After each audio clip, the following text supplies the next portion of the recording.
Sheria ya Mungu haijaisha. Wengi wanasema sheria imeisha. Lengo na makusudi ni kujiongoza kama wao wanavyopenda. Katika ulimwengu huu tunaoishi, maraisi, vikundi kama mwalimu alivyozungumza, wana sheria kwamba ukivunja sheria hii itakupasa kupata hukumu. Sasa inakuwaje Mungu ambaye ndiye muumba wa mbingu na nchi awaache wanadamu pasipokuwa na sheria? Hapana. Kwa hiyo Mungu aliyetuumba ametupatia sheria, ambayo sheria hii ni ya uhuru, na sheria hii ni kuonesha tabia ya Mungu, jinsi Mungu yeye alivyo. Kwa hiyo Mungu ametuambia usiwe na miungu mingine ila mimi. Kwa hiyo tunapaswa kumwabudu Mungu peke yake aliyetuumba na kuufanya ulimwengu huu na vitu vyote. Lakini tumeona pia sheria ya Mungu inazungumuza usijifanyie sanamu ya kuchonga. Kwa hiyo Mungu hajakubali mwanadamu afanye sanamu yoyote kwa ajili ya kuiabudu. Mungu amekataza. Mungu anahitaji aabudiwe yeye mwenyewe peke yake, kwa sababu hakuna mwanadamu hata mmoja aliyewahi kumuona Mungu anavyofanana. Msomaji? Nipo. Nisomee kitabu cha waraka wa kwanza wa Yohana 4 anzia mstari wa 12. Waraka wa kwanza wa Yohana 4 na ule mstari wa 12. Hakuna mwanadamu aliyemuona Mungu ya kwamba anaweza akatengeneza sanamu yoyote ambayo inafanana na Mungu. Hapana. Hakuna mwanadamu aliyemuona Mungu. Kitabu cha waraka wa kwanza wa Yohana 4 anzia mstari wa 12. Nasemaje? Anasemaje? Hakuna mtu aliyemuona Mungu wakati wowote. Eti? Hakuna mtu aliyemuona Mungu wakati wowote. Kwa hiyo hakuna mwanadamu aliyemuona Mungu wakati wowote, ya kwamba anaweza akatengeneza sanamu ya kusema hii ndio inafanana na Mungu na kuiabudu. Kwa hiyo Mungu amekataza, kwa sababu hakuna mwanadamu aliyefanikiwa kumuona Mungu. Lakini Yesu mwana wa Mungu aliyekuja kumfunua Mungu anazungumza hivi. Nisome kitabu cha Mathayo 5 na ule mstari wa 8. Mathayo 5:8. Yesu aliyekuja kumfunua Mungu anazungumza hivi.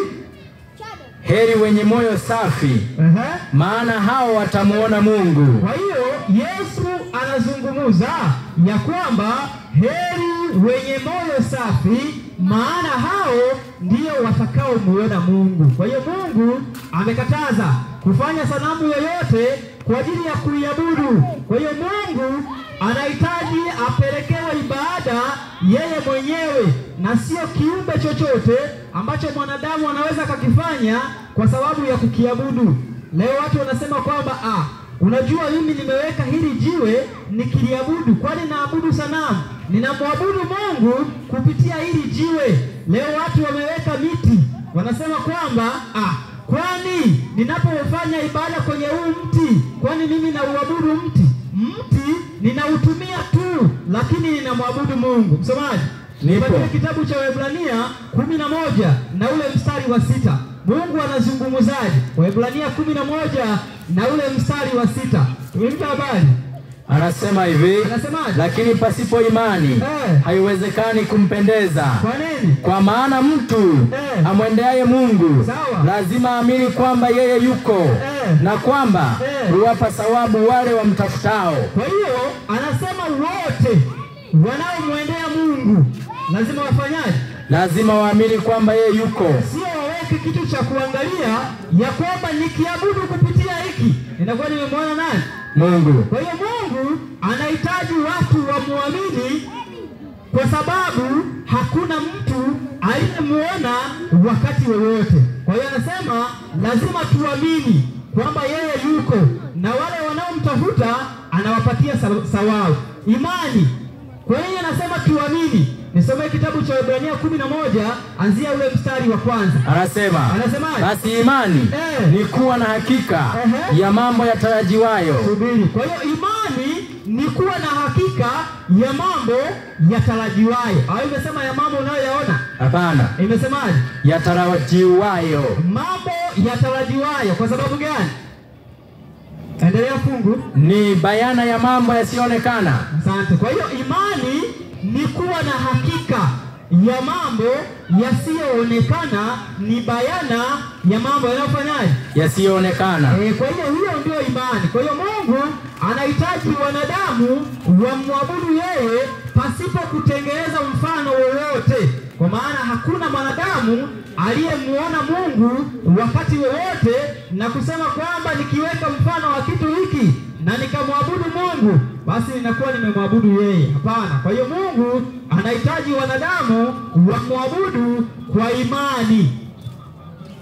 Bwana Yesu asifiwe. Amina. Kwa hiyo ndio maana Mungu aliyeufanya ulimwengu na vitu vyote akatupatia sheria ili kupitia hiyo tuweze kujua tabia yake na makusudi yake ili tuweze kuenenda kupitia hayo. Kwa hiyo ilikuwa ni amri ya pili, imekataza wanadamu kujifanyia sanamu. Kujifanyia sanamu. Watu wanapaswa waabudu Mungu peke yake. Amri ya tatu tukasema inasemaje? Nisomee kitabu cha Kutoka 20. Kutoka 20 tuone Mungu anazungumza nini kuhusu amri ya tatu. Amri ya kwanza amekataza wanadamu wasiwe na miungu mingine. Amri ya pili amekataza wanadamu wasijifanyie sanamu ya kuchonga. Amri ya tatu amesemaje? Usilitaje bure jina la Bwana Mungu wako. Kwa hiyo Mungu amekataza wanadamu. Leo utasikia mtu anasema na hapo anataka kufanya wizi na ameiba, lakini anasema haki ya Mungu sikuiba.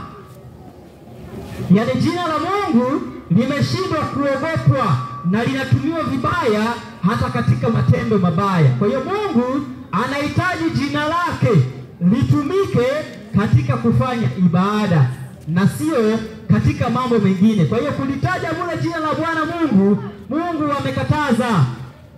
amekataza. Anataka wanadamu waliheshimu jina lake. Anasema jina lake ni takatifu tena ni la kuogopwa. Lakini leo kuna wanadamu wanatumia jina la Mungu. Mwanadamu amejifanya Mungu. Na hili jambo Mtume Paulo alikuwa ameshalitabiri. Nisomee kitabu cha Wathesalonike wa pili 2 anzia mstari wa kwanza. Kitabu cha Wathesalonike wa pili 2 na ule mstari wa kwanza. Nipe habari, inasemaje? Inasema hivi. Basi ndugu, sawa, tunakusihini kwa habari ya kuja kwake Bwana wetu Yesu Kristo, sawa, na kukusanyika kwetu mbele zake, kwamba msifadhaishwe upesi, nipe habari, hata kuiacha nia yenu, sawa, wala msisitushwe kwa roho, sawa, wala kwa neno, sawa, wala kwa waraka unaozaniwa kuwa ni wetu, nipe habari, kana kwamba siku ya Bwana imekwisha kuwapo. Sawa. Mtu awaye yote asiwadanganye. Anasema mtu awaye yote asifanyeje? Asiwadanganye. Maliza. Kwa njia yoyote. Maana haiji usipokuja kwanza ule ukengeufu, sawa, akafunuliwa yule mtu wa kuasi, mwana wa uharibifu, yule mpingamizi, ajiinuaye nafsi yake juu ya kila kiitwacho Mungu ama kuabudiwa. Subiri. Kwa hiyo Mtume Paulo alitabiri katika kitabu cha Wathesalonike wa pili 2 kuanzia mstari wa kwanza na kuendelea, ya kwamba mtu yeyote asiwadanganye. Siku ile ya kuja kwa Bwana wetu Yesu Kristo haitakuja mpaka afunuliwe kwanza yule mtu wa kuasi, ajinuaye nafsi yake kila kitu chochote kiitwacho Mungu, na kuketi katika